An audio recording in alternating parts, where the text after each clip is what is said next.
నమస్తే, welcome to V3 news. లక్ష్యం సమాజహితం. నేను మహేష్. ముందుగా వార్తలోని ముఖ్యాంశాలు. నల్గొండలో డ్రాప్ రోబాల్ ఛాంపియన్ పోటీలు జిల్లా స్థాయిలో నిర్వహిస్తున్న ఎంపికలు.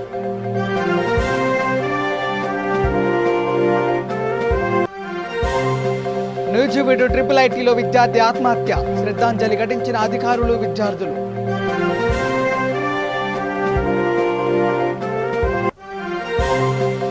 నిజామాబాద్ జిల్లాలో ఘోర రోడ్డు ప్రమాదం, ప్రాణాలు కోల్పోయిన 2 యువకులు.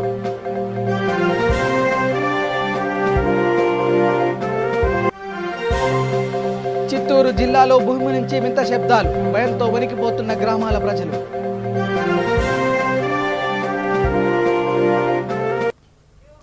ఇక డీటెయిల్ చూస్తే మదర్ తెరీసా చారిటబుల్ సొసైటీ సేవా కార్యక్రమాల పరంపర కొనసాగుతుంది. ఇందులో భాగంగా హైదరాబాద్ సాహెబ్ నగర్లోని బస్తీ దవాఖానాలో కొంతమందికి కోవిడ్ టీకాలు వేయించారు. కరోనా 3వ దశ ముప్పు పొంచి ఉందని సొసైటీ అధ్యక్షుడు చేపూరి శంకరయ్య అన్నారు. అందువల్ల ప్రతి ఒక్కరూ టీకాలు వేయించుకోవాలని తెలిపారు. కార్యక్రమంలో ఆరోగ్య శాఖ అధికారిని భావన, శేఖర్, మక్బుల్, భరత్ పాల్గొన్నారు. అందరికీ నమస్కారం అండి. మరి ఈరోజు జేఎన్టీ డివిజన్లోని సాహెబ్ నగర్లోని బస్తీ దవాఖానా హాస్పిటల్ దగ్గర ఉన్నాం. మరి హెల్త్ డిపార్ట్మెంట్ వారు శేఖర్ సార్ బాగున్నారు. కోవిషీల్డ్ సెకండ్ డోస్ నాకు శ్రీధర్ రెడ్డి గారు, శ్రీశా మేడం గారు మాకు కొంతమంది వచ్చి మమ్మల్ని కలిస్తాయి. ఇక్కడ రాగానే మాకు ఇమీడియట్లీ ఇక్కడ కొంచెం టైం లేట్ కాకుండా వాళ్ళు భోజనాలు ఒక 5 minutesలో తినేసి వెంబడే మాకు టీకా ఇచ్చారు. మదర్ చారిటబుల్ సొసైటీ తరఫున ఎవరు వచ్చినా మేము కంపల్సరీ వ్యాక్సిన్ వేస్తాము. గవర్నమెంట్ వారు ఇంత ఉచితంగా ప్రొవైడ్ చేస్తారు కాబట్టి దయచేసి బస్సు దాకా కమిటీ వాళ్ళు కానీ ఎక్కడున్నా మీరు ఫస్ట్ డోస్ సెకండ్ డోస్ తీసుకోవాలని కోరుకుంటున్నాము. ఇక్కడ ప్రజెంట్ మన బస్సు దాకా ఇన్ఛార్జ్ ఉన్న ప్రజలు శేఖర్ సార్ ఉన్నారు. మరి ప్రజలు కూడా వస్తున్నారు, టీకాలు తీసుకుంటారు ఉచితంగా. మరి ఇక్కడ మీరు వచ్చి కదా సార్ ఎంతసేపు వల్ల వ్యాక్సిన్ వేసారు? ఒక 5 minutes 5 నిమిషాలు మీరు చెప్పండి. మంచిగా జరిగిందా లేదా చెప్పండి. శేఖర్ సార్ గారు ఏ ఇన్ఛార్జ్ బస్తీ దవాఖానా. నమస్తే అండి. ఇక్కడ దాదాపు 1 week నుంచి కరోనా వ్యాక్సిన్ వేయడం జరుగుతుంది. కోవిషీల్డ్ అండ్ కోవాక్సిన్ చాలామంది వచ్చి తీసుకుంటున్నారు. ఇది మన మదర్ తెరీసా సొసైటీ ఇన్ఛార్జ్ గారు సార్ గారు చాలా సేవా దృక్పథంతో చాలామందిని తీసుకొచ్చి రెగ్యులర్గా కాంటాక్ట్ అయ్యి మరీ ఇస్తున్నారు. సో ఇంత ఎంకరేజ్మెంట్ ప్రాబ్లం తీసుకున్నందుకు. ఇక నల్గొండ జిల్లా నాంపల్లి గాంధీజీ ఇంగ్లీష్ మీడియం స్కూల్లో జిల్లా స్థాయి డ్రాప్ రోబాల్ ఛాంపియన్షిప్ పోటీలు ప్రారంభమయ్యాయి. ఈ పోటీలను స్థానిక SI Rafi, training SI Rambabu, new marks kung fu association of Telangana రాష్ట్ర ఉపాధ్యక్షులు డాక్టర్ కోటి శ్రీనివాసులు జ్యోతి ప్రజ్వలన చేసి ప్రారంభించారు. ఈ పోటీలు జిల్లా స్థాయి నుండి సీనియర్స్, జూనియర్స్, సబ్ జూనియర్స్ 3 విభాగాలుగా జరుగుతున్నాయి. ఇక్కడ జిల్లా స్థాయి సెలక్షన్స్ నిర్వహించి ఎంపికైన వారిని రాష్ట్ర స్థాయికి పంపిస్తామని శ్రీనివాసులు చెప్పారు. రాష్ట్ర స్థాయిలో ఎంపికైన వారు రాజస్థాన్లో జరగబోయే జాతీయ స్థాయి క్రీడా పోటీలలో పాల్గొంటారని ఆర్గనైజర్ రెహమత్ తెలిపారు. ఈ కార్యక్రమంలో ప్రిన్సిపాల్ బంధనాథన్ సురేష్, ట్రైనర్లు, ఉపాధ్యాయులు, విద్యార్థులు పాల్గొన్నారు. ఇంటర్నేషనల్ లెవెల్కు ఒక 2-3 మెంబర్స్ వెళ్తుండొచ్చు, కానీ మిగతా 97 మెంబర్స్ ఆడరాని వాళ్ళు కాదని అది ఆ విధంగా అర్థం చేసుకోవాలి. స్పోర్టివ్గా తీసుకోవాలి. మన ఓటమికి కారణాలు తెలుసుకోవాలి. ముందు మనము బాగా మంచి ఆటగాళ్ళుగా తయారు కావాలని చెప్పేసి ఈ సందర్భంగా తెలియజేస్తూ ఒక చిన్న కథ చెప్తాను. మనకు మీకు అందరూ కూడా గద్ద అంటూ ఉంటారు, పైన జరుగుతూ ఉంటుంది పక్షి, తెలుసు కదా, గరుడ పక్షి అని కూడా అంటారు దాన్ని. ఆ గరుడ పక్షి మనం మామూలుగా అదే ఆ గద్ద పైన ఆకాశంలో వేరేస్తూ మన ఊర్లలో కోడి పిల్లలు అవే కనబడ్డప్పుడు ఏం చేస్తుంది, దాన్ని క్యాచ్ చేసేసి తీసుకొని పోతుంది. అంతవరకు మనకు తెలుసు గద్ద గురించి, అంతేనా? వాస్తవంగా ఆ గరుడ పక్షి అనేది దాని శరీర బరువుకు రెక్కలకు మనం చూసుకుంటే అసలు ఎగడం ఉండదు. దాని శరీర బరువు ఎక్కువ ఉంటుంది, రెక్కలు తక్కువ ఉంటాయి. అటువంటి సమయంలో అది పైకి ఎగరకూడదు. అయినా కూడా అది నేర్చుకుని పైకి ఎగరడమే కాదు, అది ఆకాశంపై మనం ఒకసారి మేఘాల పైకి కూడా కనబడుతుంటాయి పక్షులు. మేఘాల పైకి వెళ్తూ ఉంటాయి. మేఘాల పైన కూడా అది పక్షి ఎగురుతుంటుంది గడ్డ. ఆ పక్షి జీవితకాలం మీకు తెలుసా? దాని లైఫ్ 70 years, 70 సంవత్సరాలు ఆ గరుడ పక్షి బతకగలుగుతుంది. అయితే 30 సంవత్సరాల వరకు గద్ద అనేది చాలా చాలా పైకి ఎగరవేస్తుంది. దాని పంజాబ్ అంటే ఏదైనా పక్షిని మనం కోడి పిల్ల ఇవన్నీ అంటూ ఉంటాం కదా, అది ఎత్తుకుపోయేటప్పుడు పంజాబ్ పడితే ఏదైనా అంటే మళ్ళీ వదిలిపెట్టదు. దాన్ని తినేసి మన కోడి పిల్లలు తినేసి చూస్తుంటాం కదా, దాన్ని ముక్కుతో మొత్తం కూడా చంపేసి మెడబెట్టి మొత్తం చంపేసి తినేస్తుంటుంది. దాని 30 years కు టోటల్గా దాని ముక్కు పొడుగు ఉంటుంది గడ్డ, ఆ ముక్కు వంకర అయిపోతుంది. ఏమి పట్టుకోవడానికి వీలుగా 30 years లో. మరి 70 years బతకాలి. 30 years లోనే 30 years నుండి 40 years వరకు ముక్కు మొత్తం కూడా బెండ అయిపోయి వంకర అయిపోయి పగిలిపోయి ఉంటుంది. దాని ఈకలు మొత్తం ఊడిపోతాయి. ఈకలు ఊడిపోతే ఏమైనా ఎగరగలుగుతుంది, పైకి ఎగరగలుగుతుందా? ఎగరలేదు కదా. కృష్ణా జిల్లా నూజివీడు ట్రిపుల్ ఐటీలో ఆత్మహత్య చేసుకున్న విద్యార్థికి ట్రిపుల్ ఐటీ అధికారులు విద్యార్థులు శ్రద్ధాంజలి ఘటించారు. గుంటూరు జిల్లా నాగారం మండలం కేంద్రానికి చెందిన ఈ ఊరి గౌరీష్ ఆదివారం ఉరేసుకొని ఆత్మహత్య చేసుకున్నాడు. ఈ ఆత్మహత్యకు కారణమేంటోనే కోణంలో పోలీసులు దర్యాప్తు చేస్తున్నారు.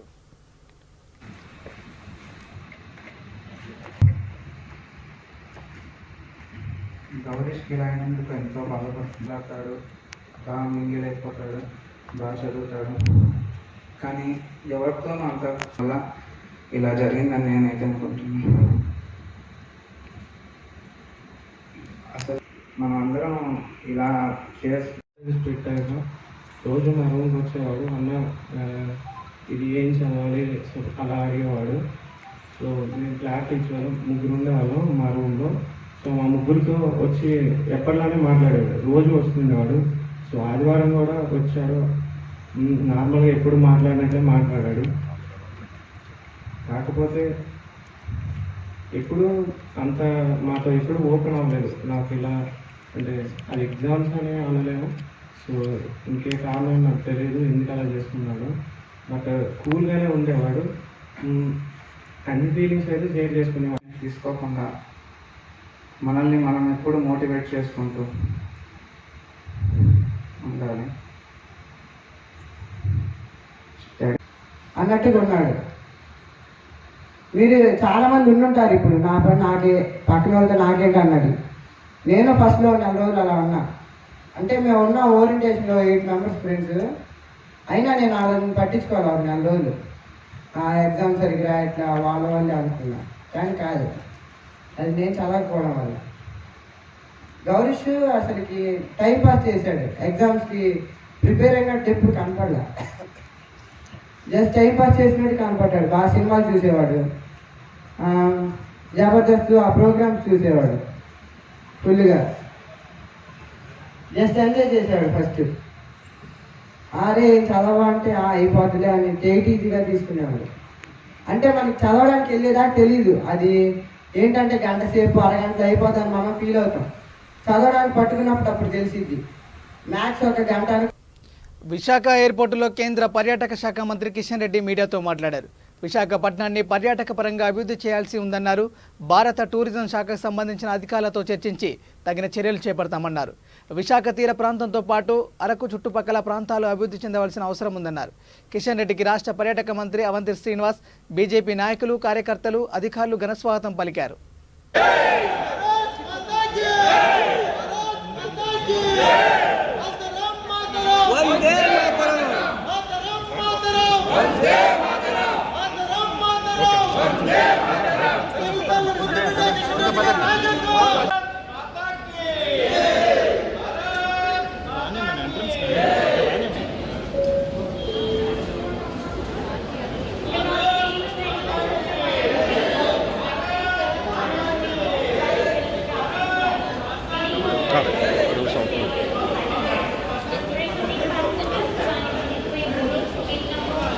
తెలుగు తల్లి ముద్దు బిడ్డ కిషన్ రెడ్డి గారి నాయకత్వం. తెలుగు తల్లి ముద్దు బిడ్డ కిషన్ రెడ్డి గారి నాయకత్వం. తెలుగు తల్లి ముద్దు బిడ్డ కిషన్ రెడ్డి గారి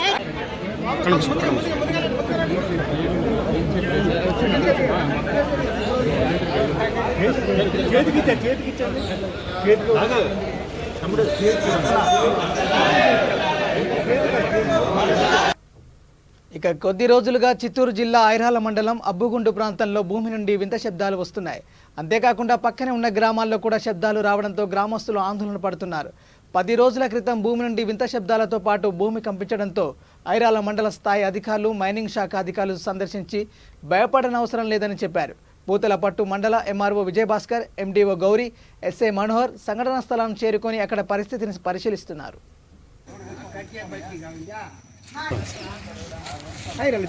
దగ్గర కదండి నేను ఇదే ప్లేస్కి వచ్చినారు ఎంఆర్ఓ నాది అది కానీ స్పీచ్ చాలు కదా, ఇంకేదైనా మార్చాలంటే చాలు బాగా తీయటంగా పెట్టేట్టుగా, ఎందుకంటే మళ్ళీ ఇది లేకుండా దాని ఏదైనా కొన్ని మ్యాచ్ చేయాలి పని అది ఒక గురుద్దని నేను చెప్పేది అంతే కదా.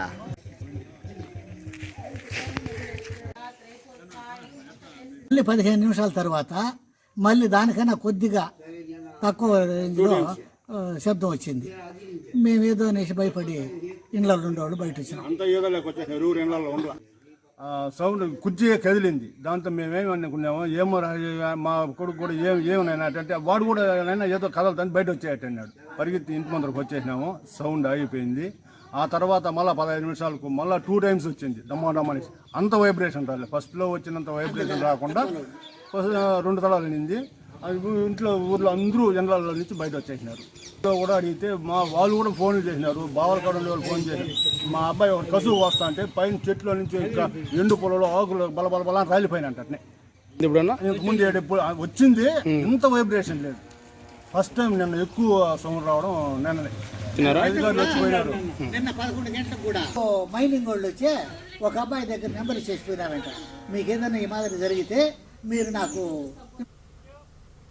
నిజామాబాద్ జిల్లా వేల్పూర్ మండలం మోతే వద్ద గోరు రోడ్డు ప్రమాదం జరిగింది. ప్రమాదంలో 2 యువకులు అక్కడికక్కడే ప్రాణాలు కోల్పోయారు. భీమ్గల్ మండలం పిప్రి బాచినపల్లికి చెందిన మనోజ్, శ్రవణ్, భరత్ కలిసి ఆర్మూరు వెళ్తున్నారు. మోతే దాటిన తర్వాత మూలమల్పు వద్ద అదుపు తప్పి రోడ్డు పక్కనే ఉన్న తాటి చెట్టుకు ఢీకొట్టారు. దీంతో ప్రమాదంలో కారు నడుపుతున్న మనోజ్, శ్రవణ్ అక్కడికక్కడే మృతి చెందారు. డ్రైవర్ పక్క సీట్లో కూర్చున్న భరత్కి తీవ్ర గాయాలయ్యాయి. వేల్పూరు ఎస్ఐ రాజ్ భరత్ సంఘటనా స్థలాన్ని చేరుకొని మృతులను గాయపడిన వ్యక్తిని హాస్పిటల్కి తరలించారు. కేసు నమోదు చేసి దర్యాప్తు చేస్తున్నారు.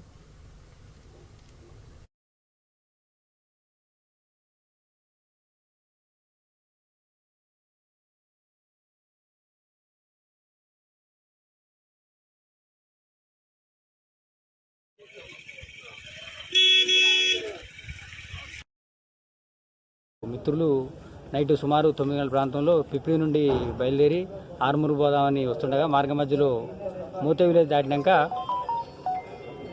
టర్న్ దాటినాక ఓవర్ స్పీడ్తో వచ్చి బండి కంట్రోల్ కాక రోడ్డు పక్కన ఉన్న తాటి చెట్టుకి ఢీకొట్టడం వల్ల బండి నడుపుతున్న డ్రైవరు, అతని వెనక కూర్చున్న బాచినపల్లికి చెందిన శ్రవణ్ ఇద్దరు చనిపోయారు. బండి డ్రైవర్ పక్కన కూర్చున్న వ్యక్తికి గాయాలయ్యి ఆ ప్రజెంట్కి ట్రీట్మెంట్ తీసుకుంటున్నాడు. ఇటు విషయమై కేసు V3 న్యూస్ ఛానల్ 3వ వార్షికోత్సవం సందర్భంగా V3 channel chairman Kacham Satyanarayana సూచనలతో నల్గొండ జిల్లా నగరికల్ కేంద్రంలో వార్షికోత్సవ సంబరాలు ఘనంగా నిర్వహించారు.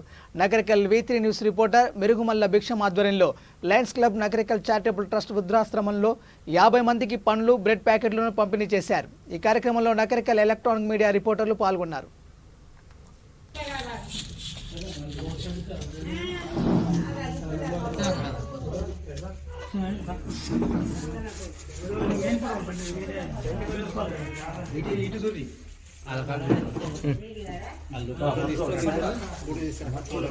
ఫోటో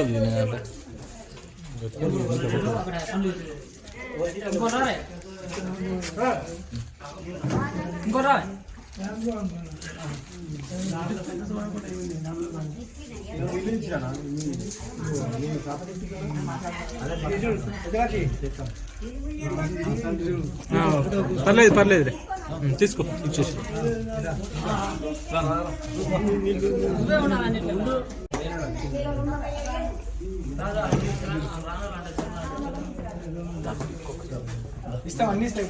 మిగిలిన నేను ఇచ్చిపోతాం.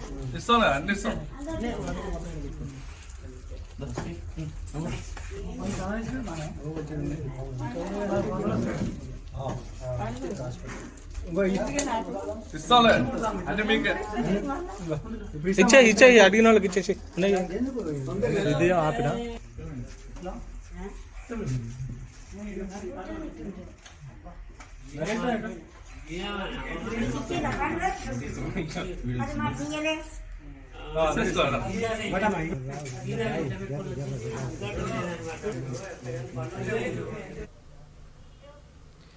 కడప జిల్లా జమ్మలమడుగు చెందిన 18 గ్రామాల ప్రజలు తాగునీళ్లు, విద్యుత్ లేక చీకట్లో మగ్గుతున్నారు.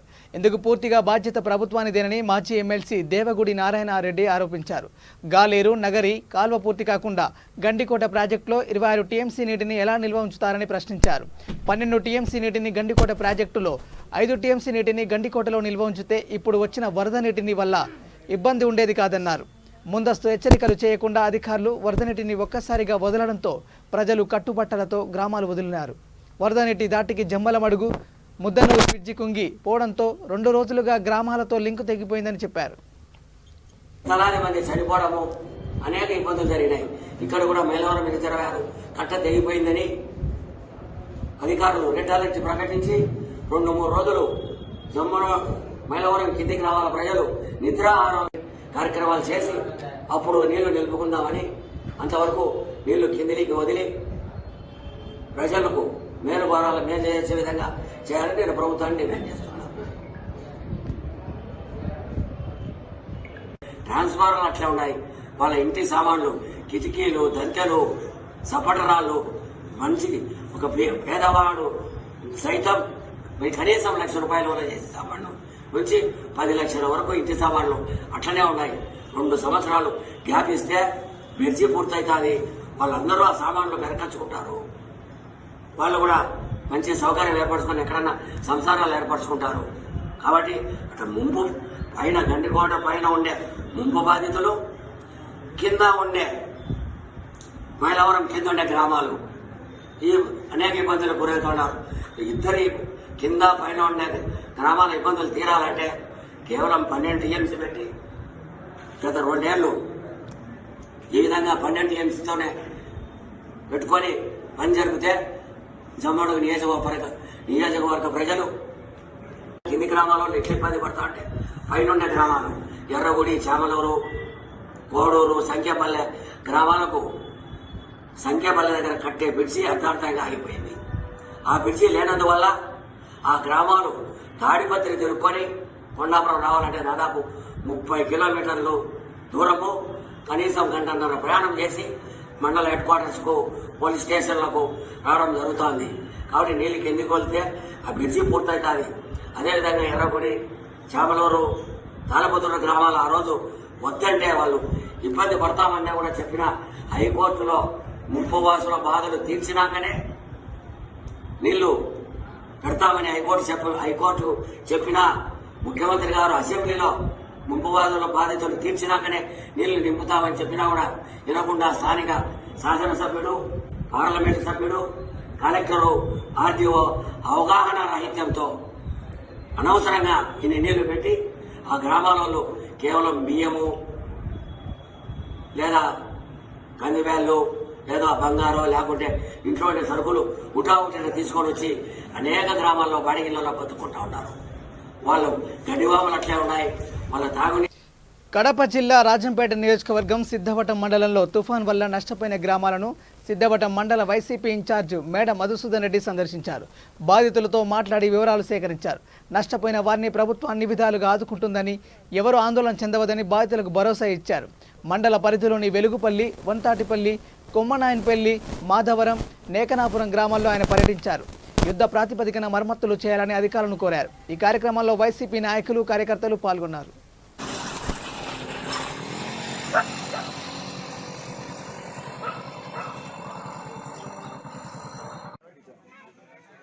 కొద్దిగా చదువుకోండి కొద్దిగా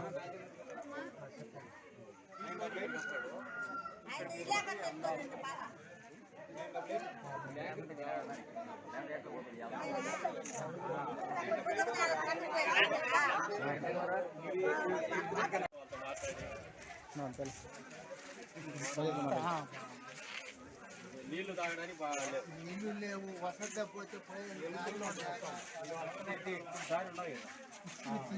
ఆ రోజు అన్ని సౌకర్యాలు మనం ఏం చేయలేము. ఒక రోజు నీళ్ళు అయిపోయినాకైతే అందరు సౌకర్యాలు చూస్తారు.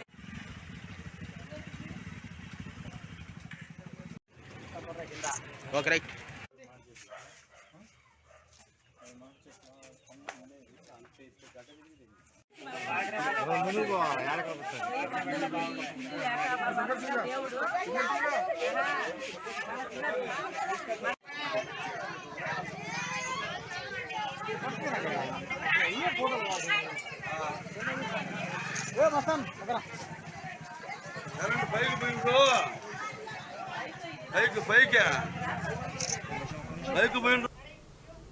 వైఎస్ఆర్ కడప జిల్లా మైదుకూరు నియోజకవర్గం కాచిపేట మండలంలో సోమవారం దుంపలగట్టులో KC canal project vice chairman Reddiyam Chandrasekhar రెడ్డితో కలిసి ఎన్టీఆర్ విగ్రహానికి పూలమాల వేసి నివాళులర్పించారు. రాజధాని బిల్లు ఉపసంహరించుకుంటున్నామని చెప్పడం వైసీపీ ప్రభుత్వ నీచ రాజకీయానికి పరాకాష్ఠని ఆయన మండిపడ్డారు. మళ్లీ రాజధాని అమరావతి కాదంటే అమరావతి రైతులు చంద్రబాబు ఆధ్వర్యంలో ఉద్యమిస్తామని ఆయన హెచ్చరించారు. నారా భువనేశ్వర్పై చేసిన అనుచిత వ్యాఖ్యలపై వైసీపీ మంత్రులు శాసనసభ్యులు బేషరతుగా క్షమాపణ చెప్పాలని డిమాండ్ చేశారు. 200 రోజులకు పైబడి లాఠీ చార్జ్ చేయించుకొని ప్రాణాల్ని పణంగా పెట్టి 7 రోజులుగా ఉద్యమిస్తున్నటువంటి రైతుల విజయం, ఆ రైతులు చేసే ఉద్యమం నాటి స్వాతంత్ర ఉద్యమానికి మించినటువంటి ఉద్యమం. ఆ ఉద్యమానికి ఈరోజు జడిసి భయపడి ఈరోజు వాళ్ళు ఇచ్చినారు. అదే కాకుండా నారా చంద్రబాబు నాయుడు గారు తెలుగుదేశం పార్టీ అధినేత, ఆయన ఉక్కు సంకల్పం, ఆయన ఇరిక్కిపోలే. వీళ్ళు రాజధాని పైన ఎన్ని ఇబ్బందులు పెట్టినా, ఎన్ని రకాలుగా ఈరోజు భయభ్రాంతులు చేసినా, చంద్రబాబు నాయుడు గారిని అనరాని మాటలు అన్నా ఆయన ఉక్కు స్వల్పం ఎక్కడ సడలేదు. ఆ రోజు ఏ మాట చెప్పినాడో మాటకు నిలబడి, మాటకు కట్టుబడి, మడమ తిప్పకుండా, మాట తప్పకుండా రాజధానికి నిలబడినాడు. కాబట్టి ఈరోజు ఒకే రాజధాని. ఈరోజు రాష్ట్ర ప్రజానీకం రాజధాని మనకేదని చెప్తే భారతదేశంలో ఏ రాజధాని చెప్పుకోవడానికి వీలు లేనటువంటి పరిస్థితి ఏదైనా ఉందంటే అది ఒక్క ఆంధ్రప్రదేశ్లో రాజధాని లేని పరిస్థితి ఉంది. ఈ రోజు చంద్రబాబు నాయుడు ఉక్కు సంకల్పం, రైతుల కఠోర దీక్షతో మళ్ళీ ఈరోజు బ్రహ్మాండంగా రాజధాని నిలబడింది. కాబట్టి రాష్ట్రంలో ఉన్నటువంటి అన్ని పార్టీలకు, అదేవిధంగా అక్కడ పనిచేసినటువంటి రైతాంగానికి, అక్కడ ఉద్యమించినటువంటి రైతాంగానికి, ముఖ్యంగా మహిళా మహాతల్లులకు అందరికీ చేతులెత్తి పాదాభివందనం చేసుకుంటా ఉన్నా. వాళ్ళు ఆడవాళ్ళని కూడా లేకుండా మగ పోలీసుల చేత వాళ్ళను కొట్టించినా వాళ్ళ ఉక్కు సంకల్పం తగ్గలే. అందుకోసమే ఈరోజు రాజధాని అమరావతి ప్రకటించారు. దీనికి ఉక్కు సంకల్పంతో ఉండి నాడు మాట చెప్పిన చంద్రబాబు నాయుడు గారికి, అదేవిధంగా ఉక్కు సంకల్పంతో ఉద్యమించినటువంటి రైతులకు, ముఖ్యంగా మహిళలకు ప్రత్యేకమైనటువంటి వందనాలు తెలియజేసుకుంటా ఉన్నా. మళ్ళీ తిరగలు చేస్తే ఇంతకంటే రెట్టింపు వేగంతో ఉద్యమించి వైసీపీని బంగాళాఖాతంలో విసిరివేస్తాం. ఈరోజు రాజధాని పైన ప్రేమతో జగన్మోహన్ రెడ్డి ఇక్కడ ఒకే రాజధాని చేయలే, కేవలం భయంతో ఈ రాజధాని లేకుంటే నా పరిస్థితి దారుణంగా తయారవుతుందని, నన్ను ప్రజలు చీకొడతారని, ప్రజలు ఆంధ్ర రాష్ట్రం తరిమి కొడతారని చెప్పి ఈరోజు అంత దుర్మార్గమైనటువంటి పరిస్థితుల్లో, విధి లేని పరిస్థితుల్లో ఈరోజు రాజధానిని అమరావతిని చేసినటువంటి పరిస్థితి. కాబట్టి మనం అందరం కూడా దీనికి సంఘీభావం తెలుపు. కొన్ని రోజులుగా కురుస్తున్న వర్షాలు, పై ప్రాంతం నుంచి వస్తున్న వరదల వల్ల పేదలు అనేక కష్టాలు పడుతున్నారు. తాగునీటి సరఫరా లేక ఇబ్బంది పడుతున్న రాజీనగర్ కాలనీ వాసులకు ఇండియన్ యూనియన్ ముస్లిం లీగ్ పార్టీకి చెందిన జమ్మలమడుగు ఉపాధ్యక్షుడు షేక్ సర్దార్ సొంత డబ్బుతో ట్యాంకర్ల ద్వారా నీటిని సరఫరా చేస్తున్నాడు. చిన్న వయసులోనే పెద్ద మనసు కలిగిన సర్దార్ను కాలనీ వాసులు అభిమానిస్తున్నారు. కులమత ప్రాంతాలకు అతీతంగా సేవా కార్యక్రమాలు చేస్తూ అందరి మన్ననలు పొందుతున్నారు.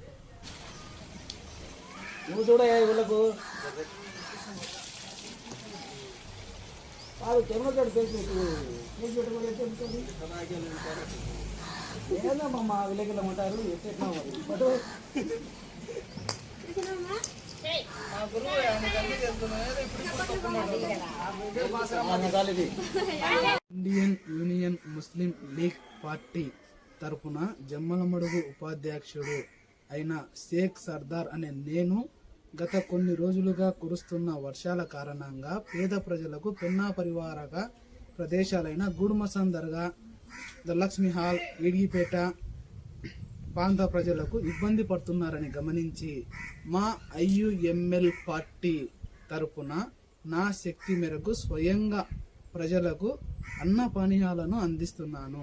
ట్యాంకర్ల ద్వారా రాజీవ్ నగర్ కాలనీ, దొర్సాని చేయిను వీధి, ధనలక్ష్మి హాల్, ఈడిగిపేట తాగునీరు నా సొంత డబ్బులతో ప్రజలకు మా IUML పార్టీ ద్వారా అందిస్తున్నాను. అదేవిధంగా జమ్మలమడుగు రాజకీయ పార్టీలకు ప్రజలు సహాయం చేయాలని కోరుకుంటున్నాను. బులెటిన్ ముగించే ముందు హెడ్లైన్స్ మరోసారి. నల్గొండలో డ్రాప్ త్రోబాల్ ఛాంపియన్ పోటీలు జిల్లా స్థాయిలో నిర్వహిస్తున్న ఎంపికలు.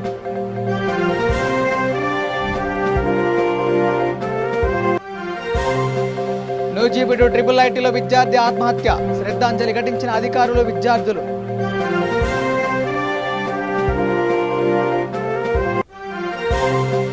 నిజామాబాద్ జిల్లాలో ఘోర రోడ్డు ప్రమాదం, ప్రాణాలు కోల్పోయిన 2 యువకులు.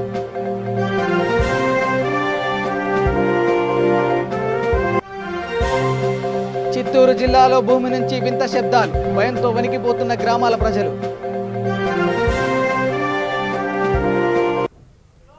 ఇవి bulletin update. Keep watching V3 news. లక్ష్యం సమాజతే. నమస్కారం.